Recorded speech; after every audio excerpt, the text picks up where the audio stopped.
Hi, this is Rudy Jones of PalmettoStateBaseball.com. Welcome to the South Carolina College Baseball Recap for Friday, February the 13th. I am sorry it is so late. It is 1:13 on Saturday morning. I went to the South Carolina Northern Kentucky doubleheader on Friday, and when I go to a game, it just takes me a long time to catch back up. So I'm probably going to be making some mistakes, but I'm so tired right now, I don't think I'm going to go back and record it again. But anyway, it was a busy day. It was opening day for NCAA Division I teams, and the state's teams went 10-2 on that opening day. No one had a better day, I don't think, than Emory Guilford of Presbyterian. He was 4 for 7 with 2 homers, a stolen base, a hit by pitch, 3 runs scored, and 5 RBI. In Game 1, he hit a 3-run homer as part of a 4-run seventh to give the Blue Hose a walk-off win, 8-6 over Akron in Game 1. And in Game 2, he had a 2-run homer and a 6-run inning, and the Blue Hose went ahead on that game, on that homer, and again beat Akron by a score of 8-6. I did name him as our Palmetto State Baseball Player of the Day. Elsewhere, both Coastal Carolina and Clemson had challenges. They had to come from behind to open the season with a win. Down in Conway, Coastal Carolina scored all 5 of its runs, then they were all unearned in the 6th inning and overtook Fairfield to win by a score of 5-3. Up at Clemson, Jacob Jarrell tied the score with a 2-run homer in the 7th, and Nate Savoy doubled in the go-ahead run in the 8th as Clemson beat Army West Point by a score of 3-2. One neat thing about that is if you know that Clemson, every home game, honors the military veterans who are in the stands. They ask those veterans to stand, and the Tiger players go up and shake hands with them, greet them in some way, and thank them for their service, things like that. Well, on Friday, the Army players did the same. I think that's a real neat thing. That they took part of that. Don't know who initiated it, but I think it's just a great thing. Of course, Army and Clemson playing all weekend, and the Black Knights of the Hudson will be playing down in Columbia on Friday of next week. Speaking of Columbia, KJ Scobie's leadoff homer in the 9th inning of Game 2 completed a South Carolina sweep of Northern Kentucky. Tyler Bach had 3 hits, including a pair of 2-run singles for the Gamecocks in that second game rally. They were up, gave up the lead in the 8th inning, tied it in the bottom of the 8th, and got the walk-off homer from Scobie to win Game 2. In Game 1, newcomers Patrick Evans and Dawson Harmon homered to give the Gamecocks a 5-2 win. USC pitchers struck out 27 in those 2 wins. One interesting little tidbit, I was at the game, as I mentioned, sitting out on the picnic area down the left field line, and before the 9th inning started, some man was walking toward the exit, and he looked at me and said, "Walk-off home run right here. We're not going to go extra innings tonight." And so about 10 seconds later, Scobie hit his shot to left field. I looked to see where the guy was, and he was about maybe 50 feet away from me, but he was looking at me, and he kind of pointed at me like, "I told you so." You know, it's just a guess, but it's still a neat kind of little thing for that to happen. Down in Patriots Point, Reese Holbrook had 2 singles and scored twice in a first game playing for his dad, Chad, in the College of Charleston's 8-3 win over Rutgers. I mentioned the wins by PC with Emory Guilford's help. Guilford, by the way, is a transfer from Voorhees. Blake Edgman had a 3-run double in the 7th inning to break a tie and left Charleston Southern over Bucknell by a score of 6-3. The Buccaneers were limited to 3 hits, but made the most of them. Allen Benhart reached base 4 times, scored 3 times, and drove in 4 runs as Winthrop beat Georgetown by a score of 13-2 up in Rock Hill. Also, an 11-run 6th inning produced a run rule win for Wofford, a 12-2 win over Mercyhurst in the first game of a series over at Russell C. King Stadium in Spartanburg. Nico Brino had 3 hits, stole 2 bases, and drove in 4 runs for the Terriers. Up in Tigerville, Josh Folks had 2 singles and 2 homers to drive in 4 runs from North Greenville, and the Trailblazers beat King by a score of 11-0 to open a Conference Carolina series. North Greenville's down 9-0 on the season. Down in Greenwood, a 6-run 8th inning gave Lander a run rule win over Peach Belt Conference newcomer Middle Georgia. The score was 14-4. In that game, Brody Winter was 4 for 5 with 2 runs scored and 4 RBI. Elsewhere, catching back up. Patrick Larson pitched 5 2/3 shutout innings, and Coker beat Mars Hill 3-2 to snap a 5-game losing streak to open the season, and also give the Cobras a 1-0 record in the SAC.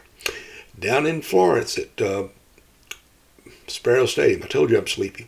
Charlie Bussey III with 4 for 7 with 2 homers, 2 runs scored, and 2 RBIs, and Francis Marion whooped Shawan 22-7 to open a Conference Carolina series. The Patriots are now 7-1 overall and 1-0 in the conference. In Anderson, Logan Busenlehners, Busenlehnner, had a 9th inning single to break a 6-6 tie and lift Newberry over Anderson 7-6 in the opener of a South Atlantic Conference series in Anderson Memorial Stadium. That improved the Wolves' record to 4-4 overall. Anderson fell to 7-1. A pair of 6-run innings helped USC-Aiken cruise past Lynn by the score of 16-3. Non-conference game. The Pacers are now 7-1, I believe. Let me check. Yes, sir, they're 7-1. In Greenville, Bob Jones opened its home schedule by pulling away from Mid-Atlantic Christian by a score of 7-5. I don't have any real details. The Bruins had not posted a box score as of I recorded this. Bob Jones is now 2-3. In Due West, Erskine scored the game's final 5 runs, including a single by Andrew Tavares in the 10th inning to beat Ferrum by a score of 6-5 to open a Conference Carolina series. Ferrum was playing his first game as a full-fledged Conference Carolinas member. Erskine's now 2-7 overall. Elijah Sanders and Dylan Schaefer combined for 10 strikeouts and a 3-hitter in Game 1, and Florence Darlington Tech scored 6 runs in the 6th inning of the nightcap for a pair of wins over East Georgia. The first game score was 5-2. The second game score was 8-4. The Stingers are now 11-2 overall and have won 10 straight games. USC Union got a walk-off win in Game 1 of its doubleheader against Mott Community College when Bryce Gillette was hit by a pitch with the bases loaded. And then the Bantams went on to win Game 2. They've now won 4 straight games. They're 6-2 on the season. In Riley Park, USC Sumter scored in every inning of his 5-inning 12-2 run roll win over Caldwell Tech. USC Lancaster got a sweep for the second straight day. The Lancers, got the final 3 runs of Game 1 to beat Clark State 7-4, and in Game 2 the final score was 5-3. Zach West had a big day. He had 3 hits, 2 walks, 5 runs scored, 3 RBI, and a stolen base for the Lancers. Ben Blair struck out 8 of the Citadel batters in the 6 innings of 1-hit pitching, and Liberty beat the Bulldogs 7-3. That was one of just 2 losses by State Division I team on Friday. The other one was South Alabama beating USC Upstate 16-7. The Spartans fell behind 7-0, cut it to 7-2. It got up to where they were in danger of being run ruled. They scored 5 runs in the 7th to make it 12-7, but the Jaguars scored the final 4 runs of the game and made it 16-7, as I mentioned. In the Conference Carolinas play, Young Harris hit 4 home runs and beat Southern Wesleyan by a score of 14-7. The Warriors fell to 2-6 overall. Also, in the Peach Belt Conference, Evan Kohler struck out 9 in 5 innings, and Georgia Southwestern beat USC Beaufort by a score of 10-0 in 7 innings in a Peach Belt Conference series. The Sand Sharks fell to 3-3 overall. 2 unearned runs in the 5th inning helped Montreat complete an Appalachian Athletic Conference sweep of Columbia International by a score of 4-3 at the Big League Camp in Marion. The Rams fell to 1-15 overall, 0-3 in the AAC. Down in Tifton, Georgia, Abraham Baldwin took a pair of games from Spartanburg Methodist. First game score was 6-3. Second game score was 4-3. In Orangeburg, Augusta scored 6 runs in the first inning and went on to beat Claflin by a score of 20-2 in a Peach Belt Conference Series opener. The Jaguars had 16 hits and 12 walks in the game. Claflin fell to 3-4 overall. USC Salkehatchie suffered a pair of losses to Owens Community College. First game score was 19-8 in 6 innings. The second game score was 4-0, a shutout. There was supposed to be a game between Kentucky Christian and Voorhees, our doubleheader, but there apparently was a scheduling conflict. I went to find out the live stats today, and Kentucky Christian was playing somebody else, so that series was canceled. And also, Benedict was supposed to open its season with a Saturday doubleheader against Spring Hill, and I'm sure to beat the rain, they decided to play a game on Friday. Spring Hill beat the Tigers by a score of 14-9 in the opener for the season. And so there were 36 games involving state teams, and the state teams went 26-11. That includes the Newberry-Anderson head-to-head score. So there were a lot of games on that were scheduled for Sunday that have now been moved. A lot of them moved to Saturday. Army and Clemson are now playing a doubleheader. Bucknell and Charleston Southern are playing a doubleheader. Fairfield and Coastal Carolina are playing a doubleheader. Georgetown at Winthrop. Lynn at USC Aiken. Mercyhurst at Wofford. Middle Georgia at Lander. And USC Guilford at Georgia Southwestern. Those teams are all playing a doubleheader on Friday and what was a Saturday, and what was originally supposed to be a Sunday game. Clark State and USC Lancaster also moved their series up by a day. They started on Friday instead of Saturday, and we got that covered in the other ones. Let's look at what the schedule is actually for Saturday, including the times. Starts with a 10 a.m. doubleheader between Spring Hill and Benedict at Tiger Field in Columbia. Then we got Coker at Mars Hill for an 11 o'clock doubleheader. Ferrum is at Erskine for a doubleheader at 11 in Due West. Francis Marion is at Shawan at 11 for a doubleheader. Army and Clemson play their doubleheader at noon at Doug Kingsmore Stadium. King is at North Greenville for a doubleheader at noon at Ray and B. Dillard Field. Mercyhurst is at Wofford for a doubleheader at noon. Mid-Atlantic Christian and Bob Jones play a doubleheader at Coniston Park in Greenville. Mott Community College is at USC Union for another doubleheader at noon on Saturday. Owens is at USC Salkehatchie for a doubleheader at noon. USC Sumter is they're at home against Caldwell Tech for a doubleheader at noon at Riley Park. Augusta is at Claflin for a 1 o'clock doubleheader. Bucknell is at Charleston Southern for a 1 o'clock doubleheader. Clark State is at USC Lancaster for a 1 o'clock doubleheader. Georgetown at Winthrop, 1 o'clock doubleheader. Middle Georgia at Lander, 1 o'clock doubleheader. Newberry at Anderson, 1 o'clock doubleheader. Rutgers at College of Charleston, that's a 1 o'clock doubleheader. That was previously scheduled. It's actually a 4-game series, and it'll be interesting to see if the Cougars can get that extra game in on Sunday.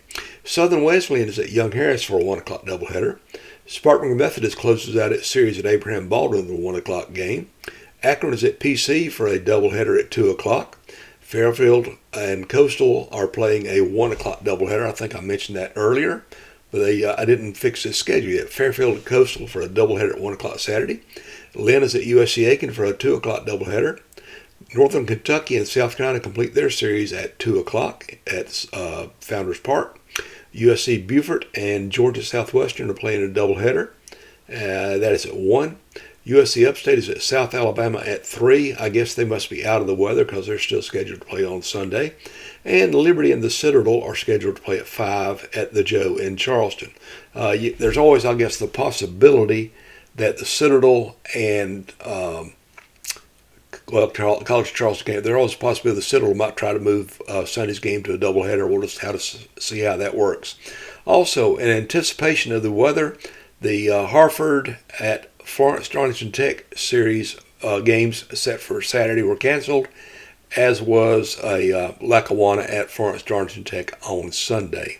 That's it for the South Carolina College Baseball video recap for Saturday. I can tell you with the for Friday, Friday, February the 13th. I can tell you, I'm glad I'm not at a game on Saturday because with all these doubleheaders, I would really be behind when I get home. Saturday is Valentine's Day. If you take your sweetie out if you can, get her some candy, something like that. And also, do not forget to pray for Tim Medlin and his wife, Claudia. She's dealing with some serious health issues. They are detailed on PalmettoStateBaseball.com. They're also doing a GoFundMe for her to try to help pay for medical expenses and other care for her. Just check it out. You'll scroll down till you see a picture of Tim Medlin, probably on the second page of the website as you scroll down. But anyway, it's almost 1:30. I'm getting ready to go to bed, and I hope you had a great day. I hope you'll have a great day Saturday, enjoying some more college baseball. And don't forget, Jesus loves you. It's Rudy Jones of Palmetto State Baseball saying good night and God. Well, hold on. I forgot to do some plugging. You can always follow my scores at Palmetto Base on the Twitter account or X account, and I try to do live updates at the game of the games as they're happening. I kept up with the stuff decent tonight while I was at USC. I had to come home and do all the box scores because my phone is not conducive to doing lots of box scores, plus I had to drive. Don't forget there's also a Palmetto State Baseball Facebook group. Palmetto State Baseball Group's the name of it. Please join it. We had about 7 new members join today. I hope that you'll read the stuff there and enjoy it. And let's try to close out this one more time saying this is Rudy Jones of Palmetto State Baseball saying good night, Jesus loves you.